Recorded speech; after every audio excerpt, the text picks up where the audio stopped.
Grâce et paix nous sont données de la part de Dieu notre Père et de Jésus-Christ notre Seigneur.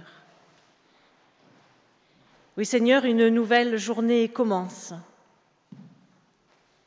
Nous voilà réunis devant toi. Nous voulons t'apporter ce que nous avons dans nos cœurs depuis notre réveil, ce qui nous réjouit, ce qui nous préoccupe.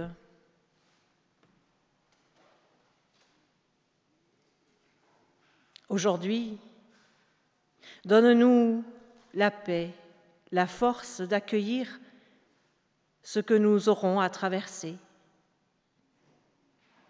Aujourd'hui, donne-nous du temps pour réfléchir,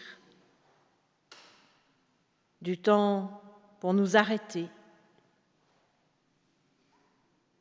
Aujourd'hui, donne-nous du temps pour aimer et du temps pour pardonner. Aujourd'hui, donne-nous du temps pour te dire merci et te prier.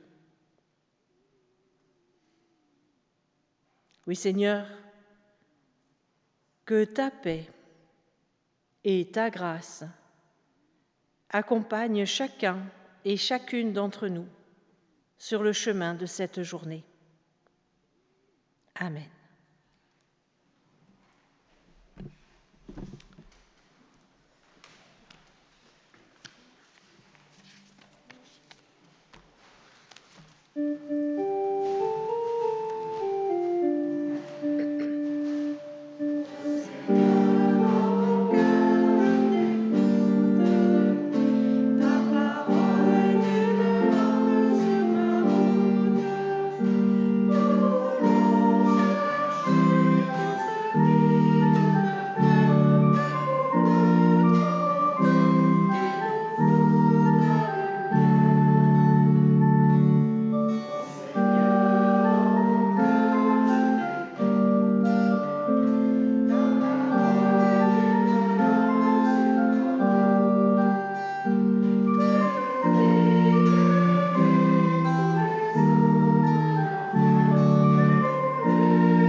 Toi qu'on appelle Seigneur et Roi du monde, toi Jésus-Christ, je te voudrais force triomphante qui efface les obstacles. Mais tu as laissé le monde si vieux, si semblable à lui-même.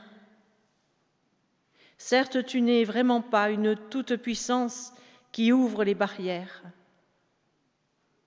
Tu serais plutôt une petite charnière dans l'ombre de ma vie. De temps à autre, une porte s'ouvre en moi, comme d'elle-même. Je ne pense pas que ce soit toi qui l'aies poussée, le vent du hasard peut-être, ou bien ce fond de bonne volonté et de courage qu'il y a en chacun. Mais sans doute est-ce toi qui as fait charnière. Quelques bribes de la mémoire de ton chemin, de ta vérité, de ta vie. Quelques bribes de l'esprit de ton message. Dans la joue gauche, viens marche sur les eaux. Un jour, tu pourras voir des arbres dans la mer. Car les petites charnières font tourner les lourdes portes. Amen. Et je vous invite à chanter le psaume 95, les 4 strophes du psaume 95.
Inclinons-nous devant le Seigneur.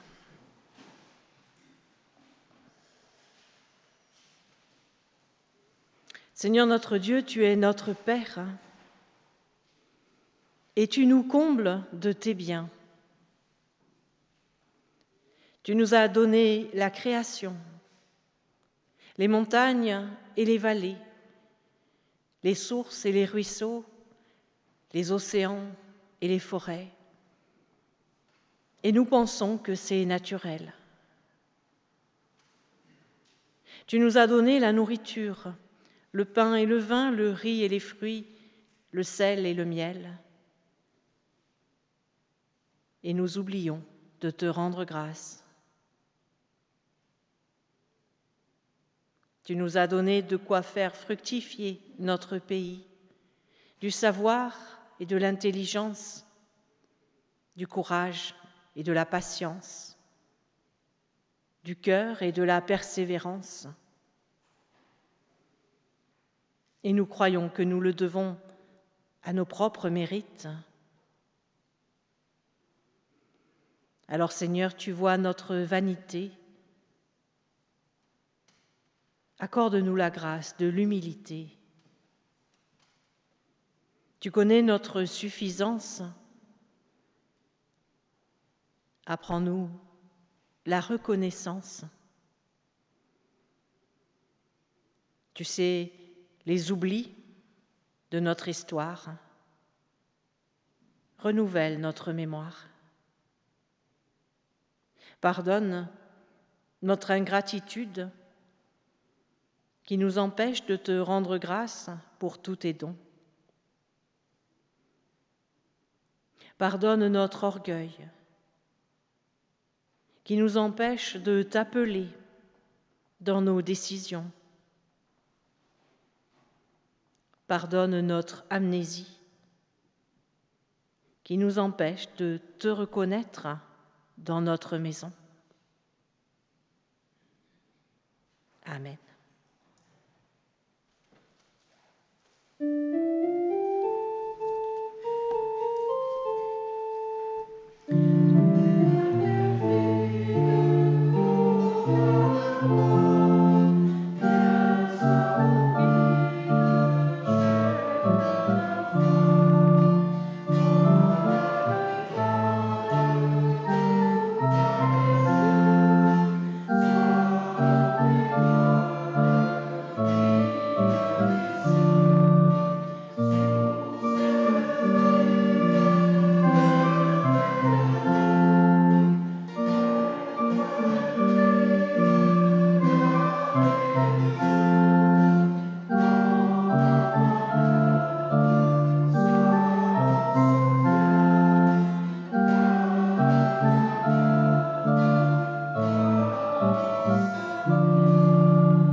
Frères et sœurs, même si notre cœur nous condamne, Dieu est plus grand que notre cœur. Il connaît nos faiblesses et nos tentations, nos peurs, nos hésitations, nos blessures et nos souffrances.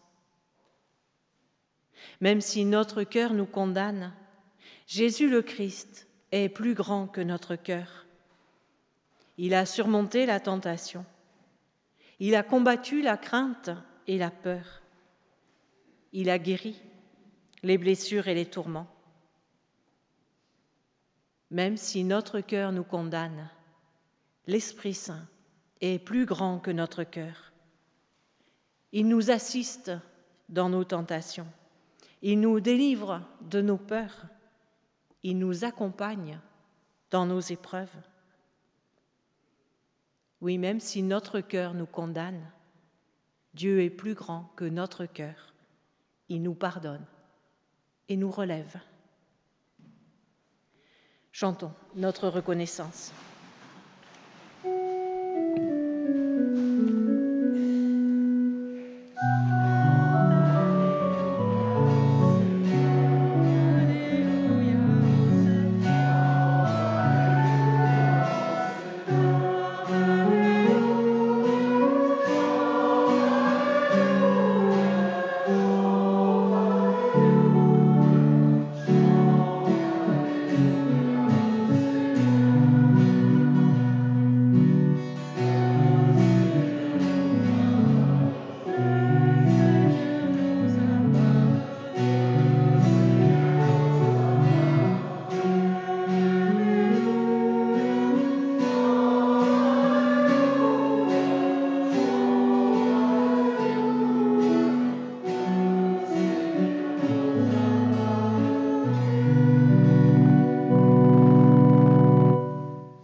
Seigneur, donne-moi de prendre ma part, d'habiter l'identité que tu me donnes, d'exploiter les charismes de ton regard.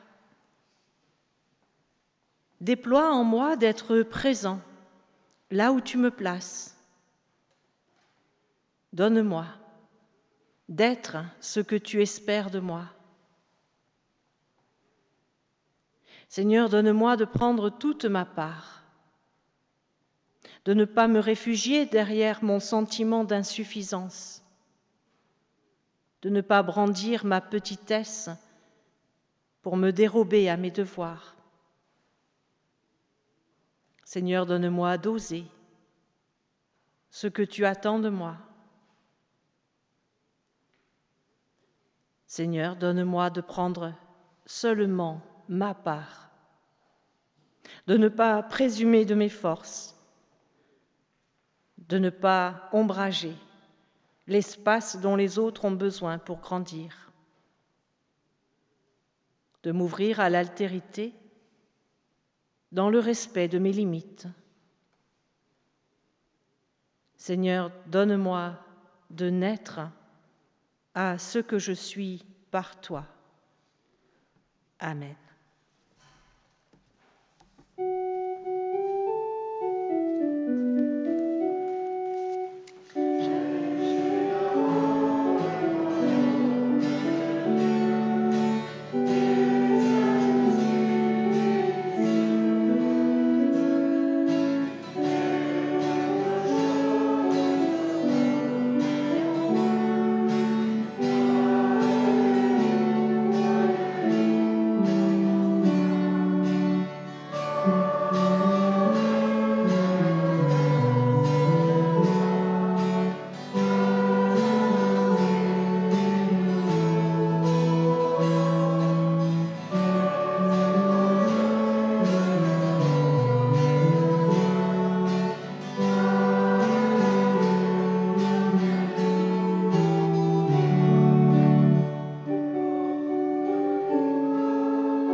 Comme l'enfant reçoit le pain,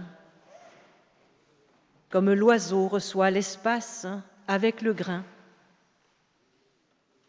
comme l'ami reçoit l'ami, comme la nuit reçoit l'aurore et le soleil, comme le sol reçoit la semence, comme la sève monte aux branches et porte fruit, donne-nous, Seigneur, d'accueillir ta parole. Amen.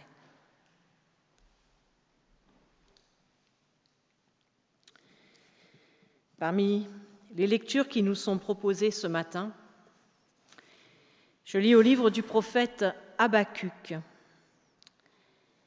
au premier chapitre, les versets 2 et 3, et au chapitre 2, les versets 2 à 4. Seigneur, je vais t'appeler au secours pendant combien de temps? Tu n'écoutes pas. Je crie contre la violence, mais tu ne sauves pas. Pourquoi est-ce que tu me fais voir le mal?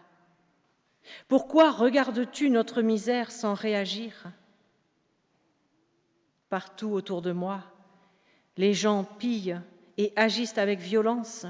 Il n'y a que des procès et des disputes.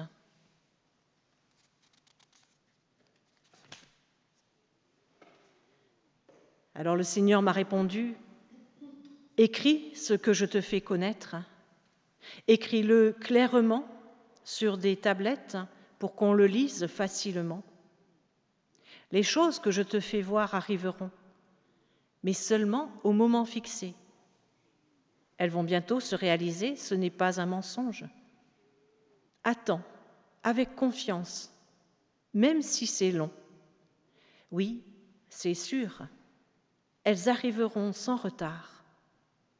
Écrit, celui qui a de mauvaises intentions perd ses forces, mais celui qui est fidèle à Dieu est juste, et ainsi il a la vie.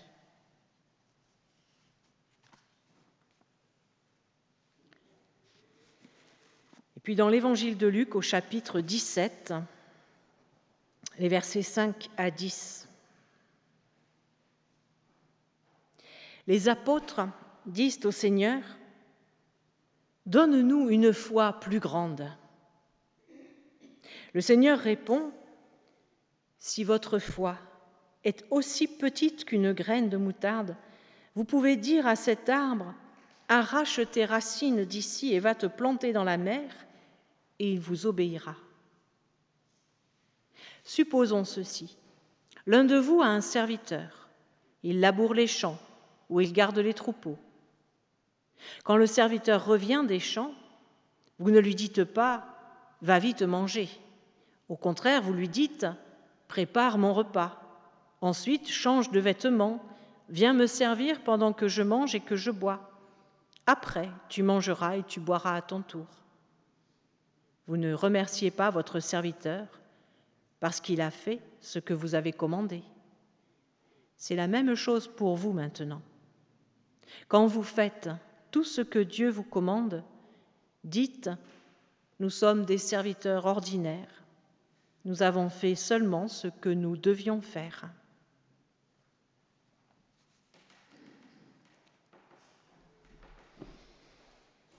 Et je vous invite à chanter le cantique 263.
Jusqu'où, Seigneur, mon appel au secours ne s'est-il pas élevé? Tu n'écoutes pas. Je crie à la violence, tu ne sauves pas. Terribles ces paroles d'Habacuc, terribles parce qu'elles résonnent profondément en nous. Au moment où il parle, Habacuc est témoin du déferlement des armées chaldéennes sur l'empire assyrien et du cortège de terreur et de désolation qu'elles entraînent à leur suite.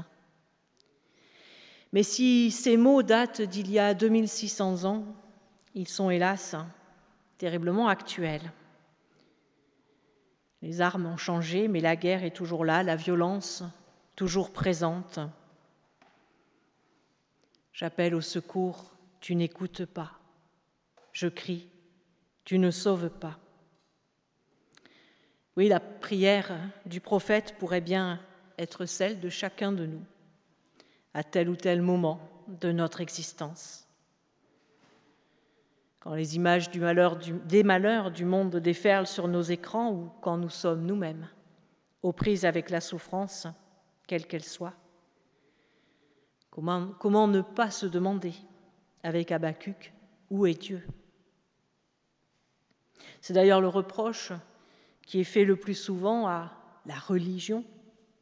Si Dieu existe, comment peut-il accepter la guerre, la famine, les catastrophes, la maladie, la mort? Et s'il ne fait rien contre cela, n'est-ce pas la preuve qu'il n'existe pas ? Et je trouve assez formidable de lire dans la Bible des passages comme ces quelques mots d'Habacuc. Parce que c'est vrai, souvent quand on ouvre la Bible, c'est pour en extraire des louanges, comme on en trouve dans les psaumes, pour entendre encore et encore les récits des interventions de Dieu, la sortie d'Égypte, les miracles opérés par Jésus, tous ces textes qui nous montrent un Dieu puissant, un Dieu fort qui fait le bien et empêche ou répare le mal. C'est rassurant de voir à l'œuvre un Dieu qui aide ceux qui lui font confiance, qui écoute ceux qui l'appellent. Mais j'aime que la Bible contienne aussi des cris de détresse, des interpellations, des provocations peut-être. Elle a été écrite par des gens comme vous et moi, confrontés aux mêmes problèmes, habités par les mêmes questions, révoltés devant l'injustice. Alors oui, nous pourrions reprendre les mots d'Habacuc pour dire à Dieu notre révolte et notre angoisse devant le mal et la souffrance. Et plus nous nous sentons petits, impuissants devant les difficultés, plus nous aimerions voir à l'œuvre un Dieu puissant, un Dieu magicien, un Dieu qui aplanirait toutes les difficultés devant nous. Et nous sommes déçus, frustrés de voir que rien ne change.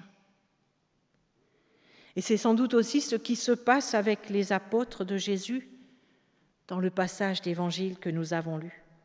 « Augmente en nous la foi », demande-t-il. Il semblerait qu'ils voient en Jésus une sorte de gourou, capable de manier une puissance qui leur fait défaut et envie. Ils l'ont vu opérer des miracles, des guérisons, des délivrances. Il a remis debout des personnes abîmées par la vie. Et cela les enthousiasme. Ils voudraient avoir une part de cette puissance, en être bénéficiaires. Mais Jésus refuse. À la demande des disciples, « Augmente en nous la foi », il répond comme s'il avait entendu « Augmente en nous la puissance ».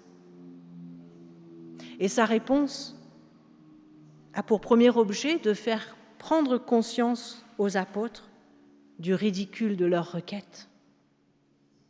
À la demande d'une augmentation, Jésus répond par un minuscule grain de moutarde. La foi n'est pas une question de plus ou de moins. Elle ne s'amasse pas, on ne la thésaurise pas. Ou bien on a choisi de suivre Jésus, avec confiance et fidélité comme les disciples, ou bien on reste sur le bord du chemin, comme ces foules que Jésus laisse sur son passage.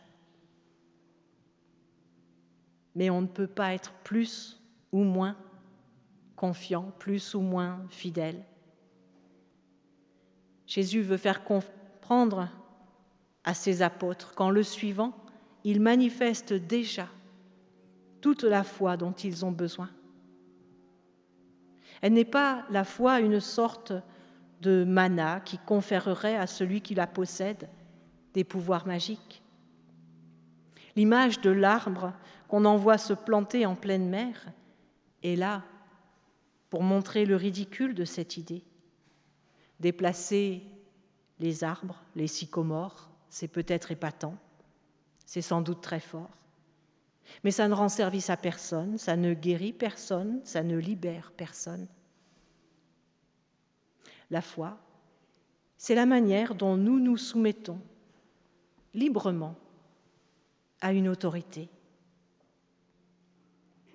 Et si l'on commande à la voix, c'est que l'autorité est une affaire de parole donnée, de parole tenue.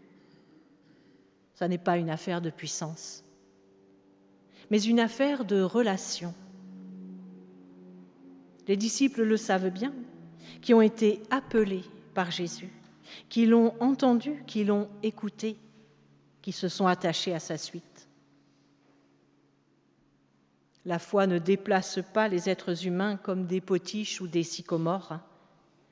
Elle relève des personnes humaines pour les mettre en marche. Foi, fidélité, c'est aussi la réponse de Dieu à Habacuc. Le juste vivra par la foi.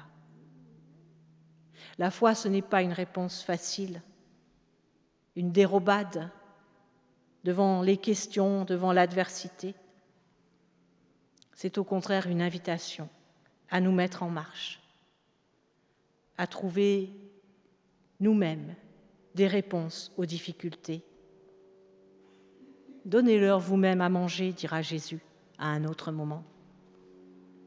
Si peu que nous pensions avoir de foi, c'est largement assez pour nous engager au service de Dieu et de nos prochains. Largement assez pour faire reculer la peur, la solitude, pour consoler et soigner. Notre Dieu n'est pas le Dieu de l'esbrouffe, de l'apparence, du clinquant. Il est le Dieu de la grâce, de la confiance, de la fidélité. Et quand nous sommes tentés de baisser les bras, en attendant d'avoir assez de foi pour agir, il nous répond qu'un grain de moutarde est suffisant. Quand nous sommes tentés de nous croire indispensables, il nous rappelle que nous sommes des serviteurs ordinaires, bons à rien, qui n'ont fait que ce qui leur était demandé. Nous ne gagnerons pas l'amour de Dieu en étant de bons disciples, tout simplement parce que cet amour n'est pas à gagner. Il nous est donné d'avance, par grâce. C'est cette grâce qui nous motive, qui nous met en marche. C'est cette fidélité qui nous relève quand nous tombons. C'est de cet amour que nous avons à être les témoins. Amen.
Et je vous invite à chanter le numéro 427.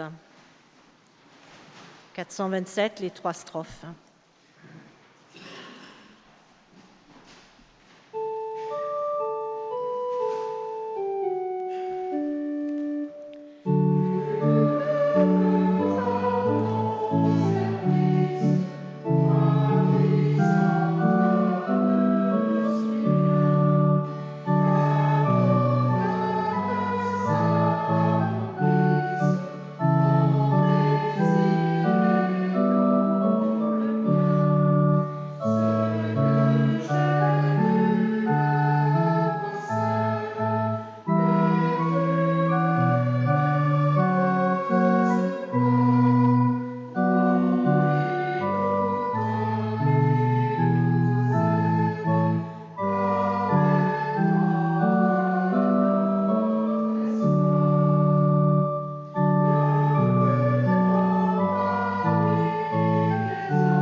Nous proclamons ensemble notre foi avec le texte numéro 7. Nous croyons en Dieu le Père, qui a créé le monde entier, qui réunira toutes choses en Christ et qui veut que tous les hommes vivent ensemble, comme des frères, en une même famille. Nous croyons en Dieu le Fils, qui s'est fait homme, qui est mort et qui est ressuscité en gloire, réconciliant le monde entier avec Dieu, renversant tous les murs qui séparent les hommes, toutes les barrières de religion, de classe, de race et de culture, afin de créer une humanité unie. Il est l'unique Seigneur qui a autorité sur tout. Il appelle chaque homme et la société, l'Église et l'État, à la réconciliation, à l'unité, à la justice et à la liberté. Nous croyons en Dieu l'Esprit, qui est la promesse du royaume qui vient, qui nous donne le pouvoir d'annoncer le jugement de Dieu et son pardon pour les hommes et les nations, d'aimer et de servir tous les hommes, de lutter pour la justice et la paix, et d'appeler le monde entier à reconnaître, ici et maintenant, le règne de Dieu.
Louons Dieu. C'est notre joie de te louer, Père. Tu nous as donné le monde et sa beauté, la vie et sa richesse. Tu nous as comblés d'amour en nous donnant ton Fils. Tu as voulu qu'il partage notre existence. Par lui, tu renouvelles notre espérance. Aussi maintenant, unis aux croyants de tous les lieux et de tous les temps, nous célébrons ta gloire et nous te chantons le numéro 863.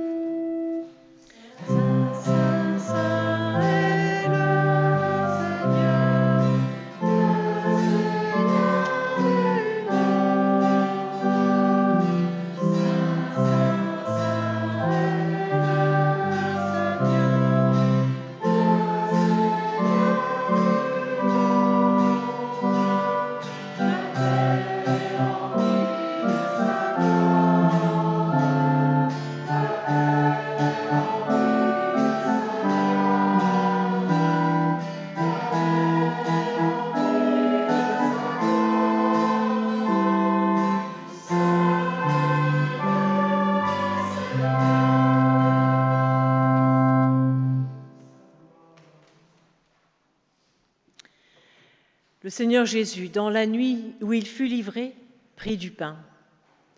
Après avoir rendu grâce, il le rompit et dit « Ceci est mon corps qui est donné pour vous. Faites ceci en mémoire de moi. » De même, après avoir soupé, il prit la coupe et dit « Cette coupe est la nouvelle alliance en mon sang. Faites ceci en mémoire de moi, toutes les fois que vous en boirez. »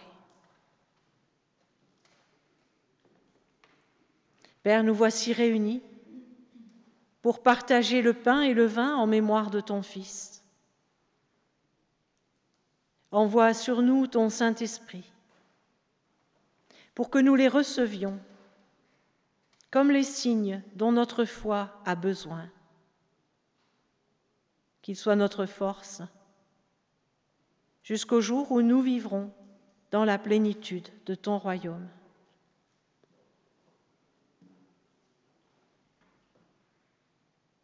Et comme Jésus-Christ l'a enseigné à ses disciples, nous te disons, notre Père, qui es aux cieux, que ton nom soit sanctifié, que ton règne vienne, que ta volonté soit faite sur la terre comme au ciel. Donne-nous aujourd'hui notre pain de ce jour. Pardonne-nous nos offenses, comme nous pardonnons aussi à ceux qui nous ont offensés. Et ne nous laisse pas entrer en tentation, mais délivre-nous du mal. Car c'est à toi qu'appartiennent le règne, la puissance et la gloire, au siècle des siècles. Amen. Heureux les invités au repas du Seigneur, que celles et ceux qui reconnaissent en Jésus-Christ le Seigneur et désirent partager son repas, viennent maintenant former le cercle autour de la table. Venez, car tout est prêt.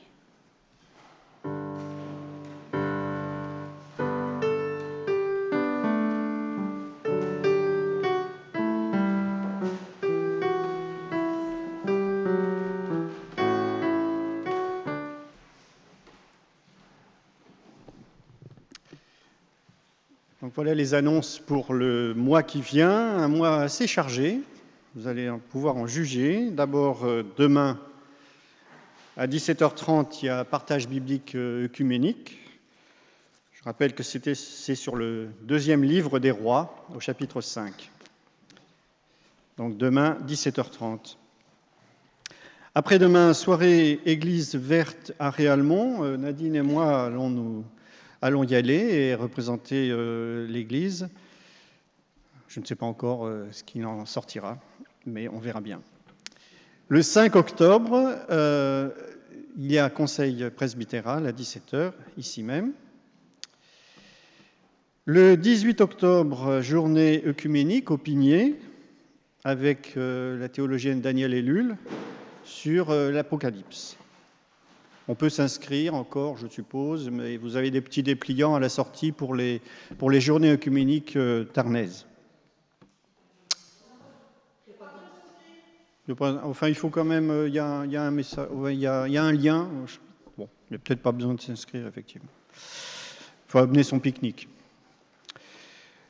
Le 19, le lendemain, donc le 19 octobre à 20h, donc vous savez tous qu'il y a un concert ici de chant lyrique avec les Coréens, des chanteurs coréens qui, je crois, viennent de la Scala de Milan, ou en tout cas ont appris à chanter à la Scala de Milan. Donc c'est un concert qui avait déjà eu lieu il y a 2 ou 3 ans et que nous renouvelons cette année avec plaisir. Ils nous l'offrent.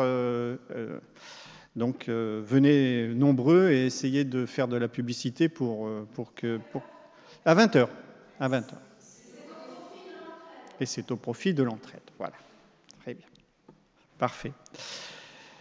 Voilà. Dernière chose, il y a des brioches qui vous seront proposées à la sortie pour l'AGAPI, comme chaque année. Donc voilà, donc c'est Armande qui va piloter l'affaire.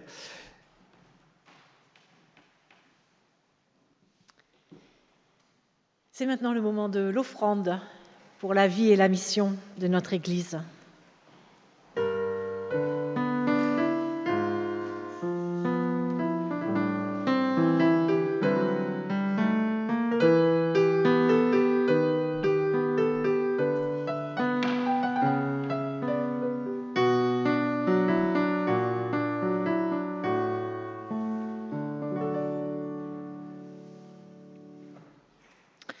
Unissons-nous dans la prière.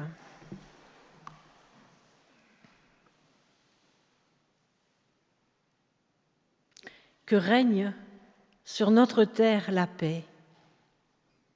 Seigneur, c'est facile de te le demander, mais que nos cœurs se convertissent sans rancœur ni dureté. Voilà ce que nous te demandons en premier, pour que ton règne vienne. Que règne la justice. Seigneur, tout le monde le veut. Mais abandonner certains avantages, revoir l'ordre du monde, qui le souhaite vraiment? Voilà ce que nous osons te demander, pour que ton règne vienne. Que règne sur notre terre le goût de la liberté, l'accueil des gens différents, le sens de la beauté, la joie. Voilà ce que tous attendent de toi. Mais que cela passe par nos mains, notre cœur, notre tête. Voilà ce que nous te demandons, pour que ton règne vienne. Amen. Et pour nous placer ensemble sous la bénédiction du Seigneur, nous nous levons. Le Seigneur nous bénit et nous garde. Le Seigneur fait resplendir sur nous sa lumière et nous accorde sa grâce. Le Seigneur tourne son regard vers nous et nous donne la paix. Amen.